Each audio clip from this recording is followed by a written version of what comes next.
Welcome. You've splash landed into this Prosecco-laden podcast, straight into the woo-woo pool with the crew of Ohm-g.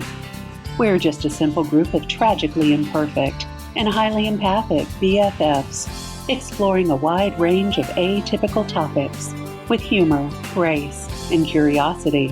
This is Ohm-g.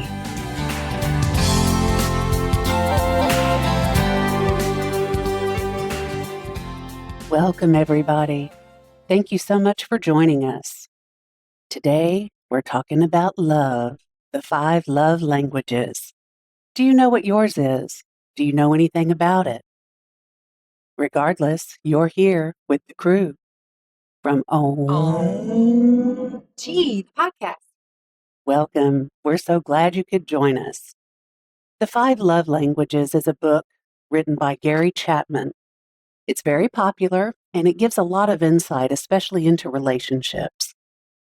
There are 5 love languages: words of affirmation, quality time, receiving gifts, acts of service, and physical touch. So let's talk about that. Brenda Sue, what are your love languages? Well, mine is very similar to Rosalie's, actually. My first love language is words of affirmation. So words of affirmation and acts of service are very closely tied to each other for me. Then I have quality time, physical touch, and receiving gifts. So I like to hear somebody tell me that they're proud of me or that they notice what I do and that means something to them. I think I've probably always been like that, more so than any of the other ones. But I think it probably changes over time, don't you think?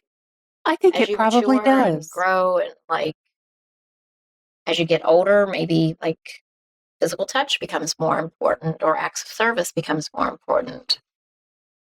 Very true. If we're not changing, we're not growing, so that makes perfect sense. Rosalie, what about you? What are yours? Well, surprise, surprise. Mine is acts of service. Oh, The second one is words of affirmation, then quality time, physical touch, and receiving gifts. So I guess that's been the acts of service is the way I show people I care. So if my parents need something, I anticipate what they need or listen in conversations. My mom will kind of drop hints of things that need to be done, and I run with it. So they don't have to tell me twice that's her way of telling me that they need something or need help with something, is casually dropping it in conversation, because they really have never really asked for help and say, I need this. Mm-hmm. I just take the hints from their conversations, I guess. And that's the way my mom and I communicate together. But I pick up on that. And then the family, if my husband mentions something, or the kids or my friends, I just take note of that and go with it. So, Well, she's always ready to help us anytime that anything comes up. She's like, you need a lactate? I got one. exactly. Yeah, just the other night we were doing our little trek through the woods. Uh-huh.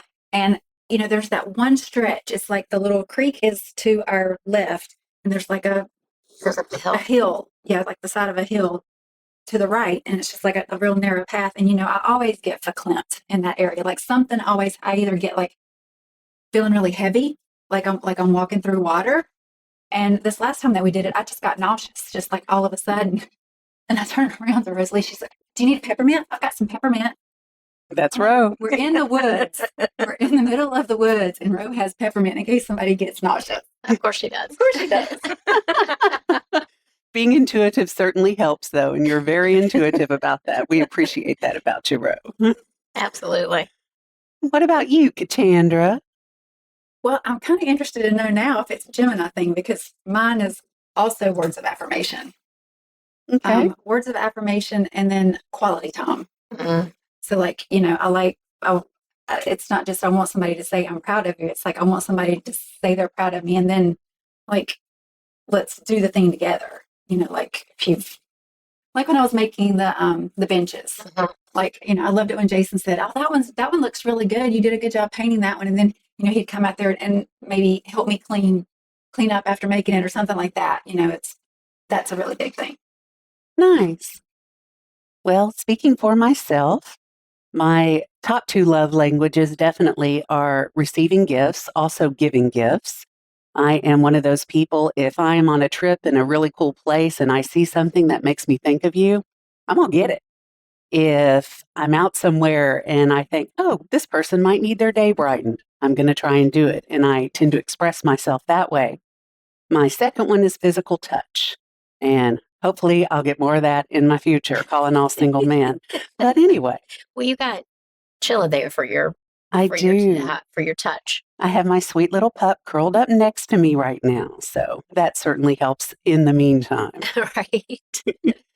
I have heard about some preachers, pastors who refuse to marry people unless they have completed the 5 love languages, completed the quizzes, discussed them, etc. And that makes so much sense to me because how many times have you heard people say, oh, communication is key in a relationship? Then they get into the relationship and zip, silence. They don't know how to communicate. Mm-hmm. So I think it's a really, really good thing. I think also, with the 5 love languages, the way that you receive may not be the way that your partner receives. Yep. And to understand how to help them receive can be beneficial, but also I find it hard if they are on the opposite spectrum of what I need. Because if physical touch or giving gifts is not really my love language, then you really have to put in the effort to do those things that don't come naturally to you. So finding someone who's kind of similar with how they receive and give, I think is helpful. Well, and to being in relationships and friendships where people are invested enough in you to know the things about you. Like, for example, if someone were dating someone and they were on the autistic spectrum and physical touch, just like, maybe they're functioning and you would never really know, but maybe it's just like, that kind of stimulation just, puts them on edge. Mm-hmm. There are a lot of people, I know I'm like that. There's certain parts on my body that I just do not want you to touch. And Jason's love language is physical touch. Mm-hmm. But so kind of like, if he didn't care enough to get to know that about me, like when I pull away, when he accidentally, because one of the places is on the sides of my knees. And, guys are forever like reaching over and, yes, when you're driving and doing that. So he had to kind of learn that, like he would have probably gotten angry at me or felt like I was rejecting him. Right. If he didn't know that that's a trigger for me. Mm-hmm. So you have to invest enough in the person to know things about them. Yeah. And I think too, as empaths, and you guys can clap back on us if you want to. Oh, poor Kelvin. Like if I am on overload with stimulation, like if I've been in a crowd or I've been around people all day, then I don't want to be touched. It's just like, it's too much to have somebody touch me after I've been super stimulated all day. So I don't know if you guys experience that at all, or if you have. Totally. And for me, it's also to have multiple conversations. Like if you're going to have the TV on and you're going to talk to me, then don't have something playing on your phone as well. Like I can't hear any of them. So that overloads me as well. If I, at the end of the day, after all the stuff. Yeah. And if I am trying to listen to something while I'm cooking dinner, like I'll put on a video or listen to a podcast. If the TV's on, forget about it. Mm-hmm. I can't hear either one of them. And I'm extremely irritated. Or if somebody's talking on top of that, it's just too much. Yeah. No, I totally agree with that. Yeah. This is Ro here. Like I'll be concentrating on something, like if I'm reading something and then my husband or my son are talking to me and I'm concentrating on what I'm reading, they get upset because I didn't hear what they were saying. And I asked them to repeat it.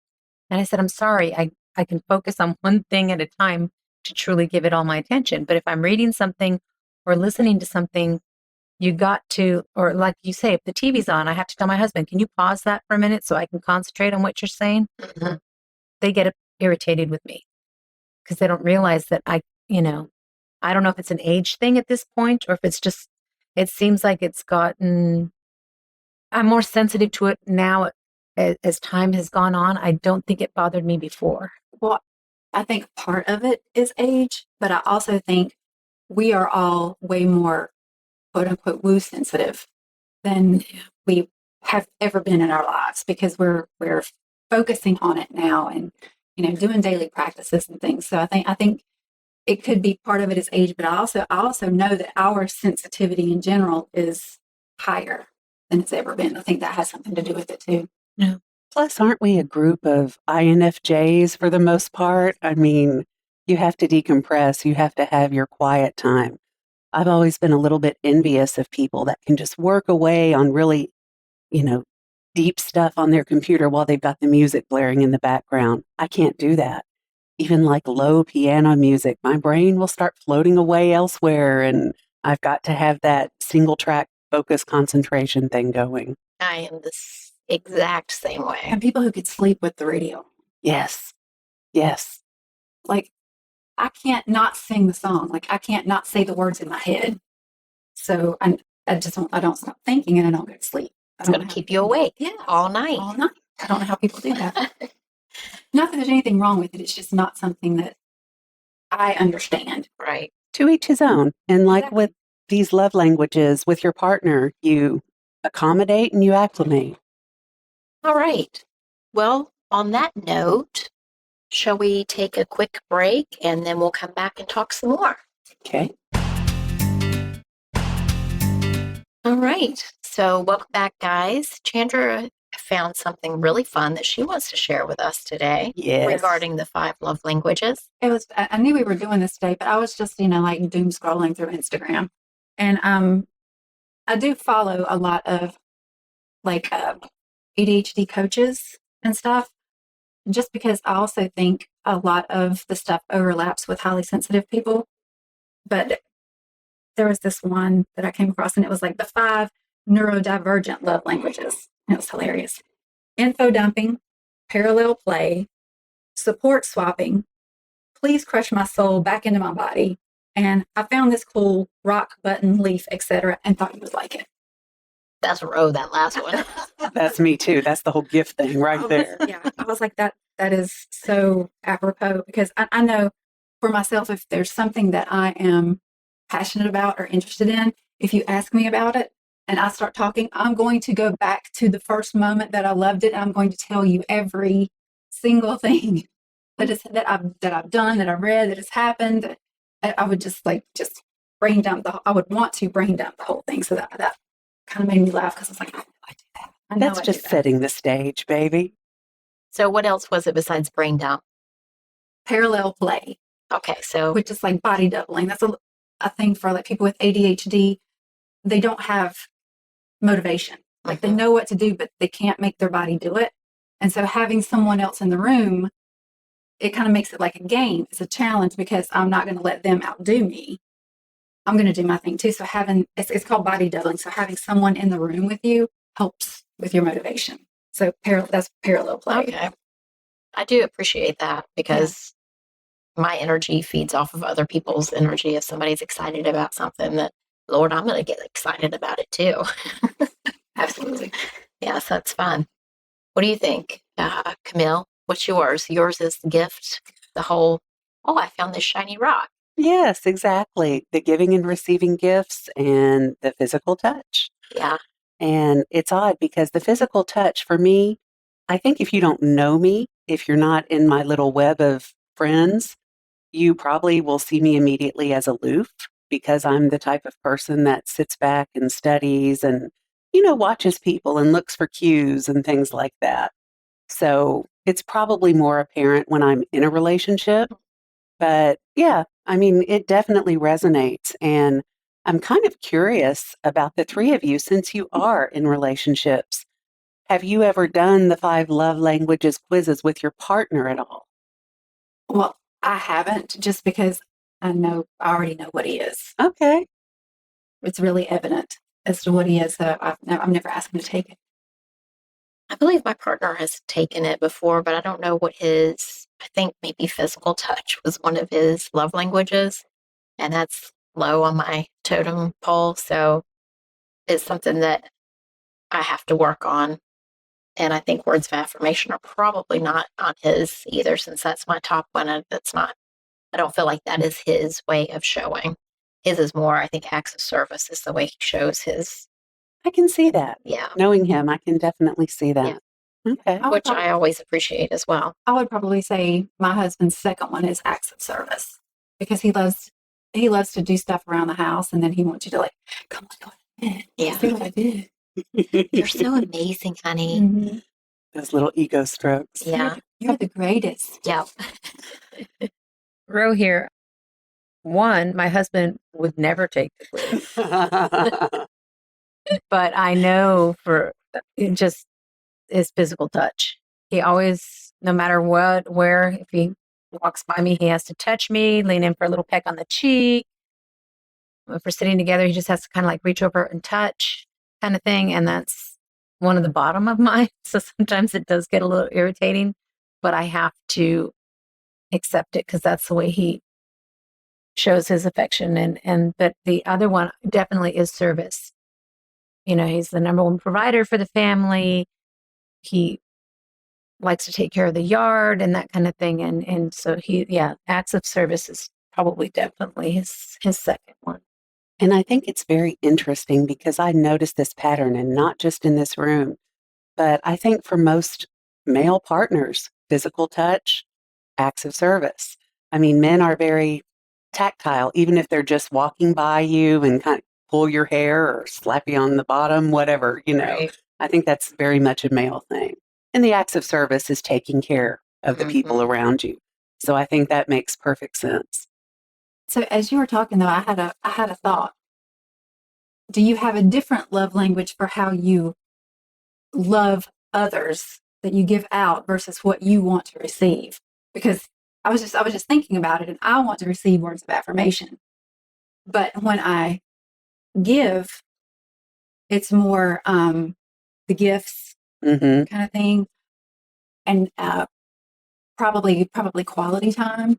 Like, I don't know that my go-to to tell Ro that I love her would be like, Ro, you did such a good job on, so and so, or your hair looks beautiful. I don't know that would be my first go-to to portray my love for her. You know what I'm saying? Mm-hmm. So I was just thinking, do you guys find that as well, that you have a different outgoing than what you prefer incoming?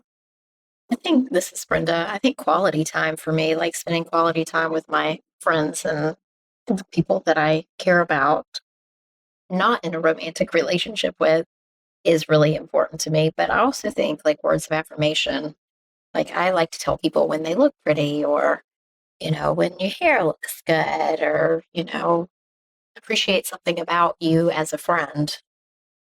So yeah, quality time is not huge on my intimate love language, but I think on my friendship relationship, it would probably be the top of the list.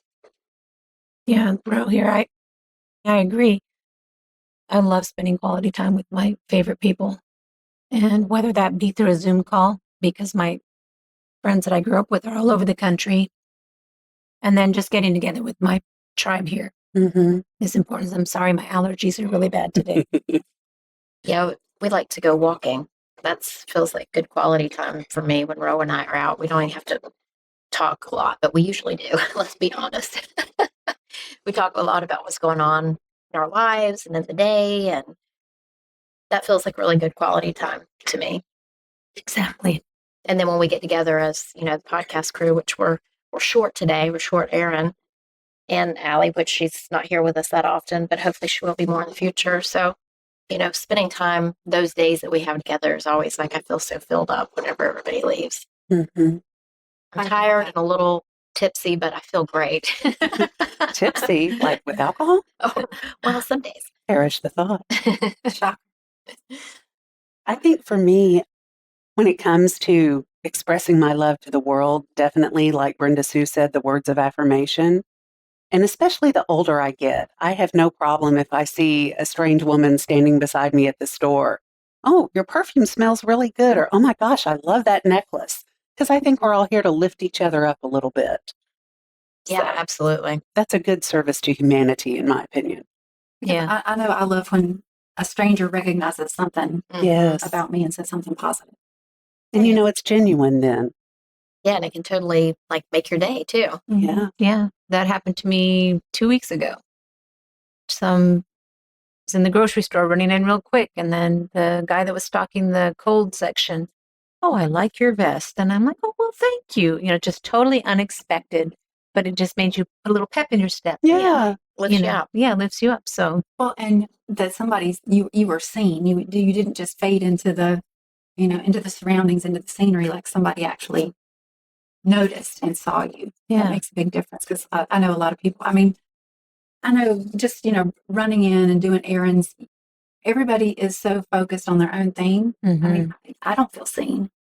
And I don't know that I could tell you that, what the person in front of me in line was wearing either, because I'm just not paying attention to it. So it really feels good when someone sees you and appreciates it. Mhm. And it has nothing to gain from saying that to you. Exactly. That's something extra. yeah, and the world needs that a little bit more, or a lot more, I should say, because people are so quick to judge and so quick to go negative. And you never know how those few little words you say to someone, a random stranger, is going to affect their day. You don't know. We don't know what anybody's going through. That's exactly what I was thinking. Is you Yeah. don't know what thoughts are in their mind at that exact moment. So you might be distracting them from something that maybe wasn't healthy in the first place. You never know. Yeah. So, yeah. So let's take another quick break and hear from our sponsor, and then we'll be right back. Okay, so it's been a good conversation today. Again, the topic was The 5 Love Languages, The Secret to Love That Lasts by Gary Chapman. And outside of the love that we're all thinking of when we talk about the 5 love languages, it's something you could also explore with regard to your children, with regard to your colleagues, with regard to your parents. I mean, this is a very valuable book, and I think we all recognize that. So, highly recommend. That's actually a topic that we didn't touch on, but it's actually very important. Is like to find out the love languages of the people you work with. Yes. Because that can, not that you're trying to manipulate them, but that can always ingratiate you. And it can also help with someone that maybe you don't get along with as well, just to be able to speak to them in the language that they prefer. It can be really helpful in the workplace. And we didn't really even talk about that. So that's a good point, Camille. Yeah, Definitely. helps create connection. Maybe that's another episode, and we hope you'll join us for that. And go out there and there's tons of quizzes on the internet to find out what your love language is. So we recommend that you go take one, just see what you come out to be. You may actually be really surprised. And if you have a partner that would be willing to do that with you, it might could lead to a fun conversation. Mhm. Yeah, and at the very minimum, self-exploration. Do it. Exactly. Well, all right, guys, I think that's going to be it for this episode. If you love this content, we would so appreciate a review wherever you get your podcasts. And I'll take a moment to go to our website, ohm-gpodcast.com, and check us out. Subscribe to our newsletter, leave a message there. We'd love to hear from you. And follow us on Instagram for the latest updates and episodes. We'll talk to you soon. Bye, guys. Bye. Ciao. Thank you for joining us today. Please follow and subscribe to our podcast on Apple, Stitcher, Spotify, or wherever you get your podcasts, and leave a review. It's so easy to do and such a huge help for us. We appreciate your interactions so much. Want to join us at our table? Make sure to check out our YouTube channel and join our Facebook community. If you've enjoyed this content and wish to support us, take a look at our Patreon page. All information and links will be in our podcast description. Catch you next time.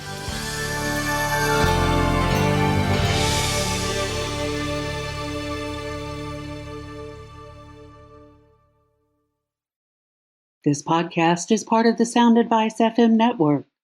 Sound Advice FM. Women's voices amplified.